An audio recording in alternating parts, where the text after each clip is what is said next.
اگر کوئی فراڈیا شخص نوسر باز دھوکے باز آپ کو مل جاتا ہے اور آپ کو یہ جانسا دیتا ہے کہ میں آپ کو باہر بھیج دیتا ہوں، کسی بھی شینگن ویزا دلوا دیتا ہوں اور آپ مجھے اتنے پیسے دیتے ہیں، اور آپ سے وہ رقم بٹور کر لے جاتا ہے، اور بعد ازاں آپ کو پتہ چلتا ہے کہ آپ کے ساتھ تو دھوکا ہو گیا ہے، آپ کو تو باہر وہ نہیں بھیجے گا، اس نے آپ کے ساتھ اس معاملے کا اگر کوئی اسٹامپ بھی کیا ہوتا ہے تو لوگ آپ کو طرح طرح کے مشورے دیں گے کہ آپ جائیں سول کورٹ میں کیس کریں اور اس سے پیسے وصول کریں۔ تو ایسا بالکل بھی نہیں آپ نے کرنا، کیونکہ ایسے آپ کو پیسے نہیں ملیں گے۔ آپ نے سب سے پہلا کام کرنا ہے کہ آپ نے FIA میں ایک اپلیکیشن دینی ہے اس بندے کے خلاف۔ تو اگر تو آپ نے اس سارے معاملے میں اس سے کوئی چیک بھی وصول کیا ہے تو آپ نے ایک عدد اپلیکیشن اپنے متعلقہ تھانے میں بھی دینی ہے۔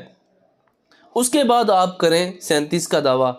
آپ اس سے رقم وصول کریں کہ ڈسٹرکٹ کورٹ میں کر کے وہ دعویٰ